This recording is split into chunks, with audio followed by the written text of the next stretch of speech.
Hvala gospodinu Adaniću.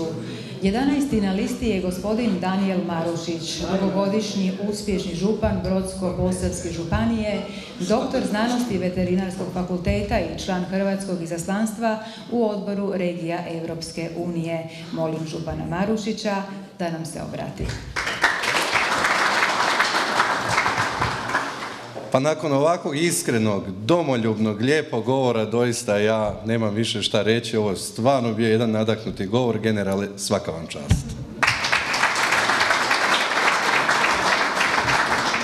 Meni je bilo još simpatično u Velikoj Gorici, čini mi se, kada je general na jedan tako lijepi način upravo govorio o tim populistima koji sve nude, nerealno, lažu, petljaju i tako dalje. Pa je rekao, kaže, za Slavone, kaže, a sjećate se kad je bivši premijer Milanović rekao, što je, neka mi se osuši lijeva ruka ako zaboravim Slavoniju. I onda je konstatirao, ja ne znam šta se gospodinu Milanoviću sušilo, ali stranka sigurno je. Drage stranačke prijateljice, dragi stranački prijatelji, ja vam nosim pozdrave iz ravne, zelene, lijepe, Panonske ravni iz Brodsko-posavske županije. Ja sam Danijel Marušić, župan sam 12 godina i što da kažem, Lika mi je isto u srcu zbog svih ljudi koji žive u Slavoniji. Jer mi imamo i jedan zavičajni klub koji se zove Vrilo mudrosti, gdje svi ti ljudi čuvaju korijene, tradiciju, od Svetog Roka pa do svih mjesta u Lici, od svojih predaka, jer su se oni u raznim generacijama doseljavaju u Liku. Čak sam u Korenici rekao da ima jedan bećarac, kaže, Slavonije nek ti bude dika što je tebe naselila Lika. Tako da evo, doista, čak evo i sa državnom tajnicom i sa mnogim ljudima sam se tamo i upoznao. I drago mi je što eto smo mi svi skupa Hrvati, što Hrvatsku nosimo u našim srcima. Ja sam oženjen, imam 3 sina.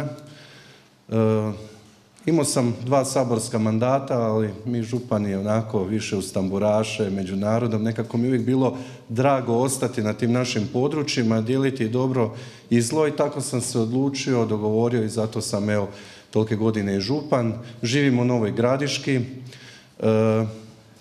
Član sam odbora regija naše hrvatske delegacije i to mi je isto čast jer sam u svim tim godinama vidio kako je bilo raditi prije nego što je Hrvatska ušla u Europsku uniju i sada.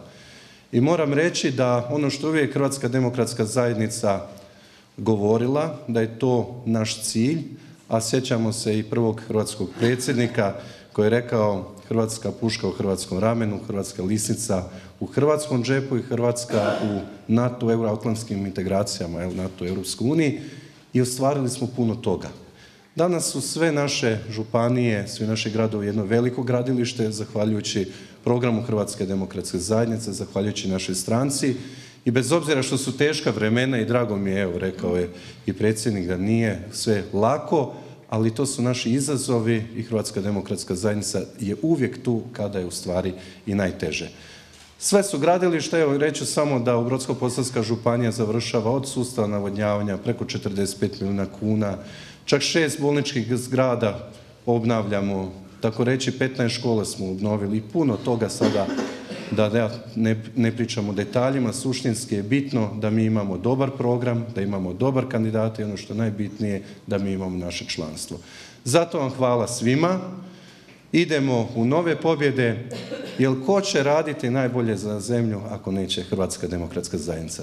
Bog vas blagoslovio, sve čuva, idemo u pobjedu. Hvala vam.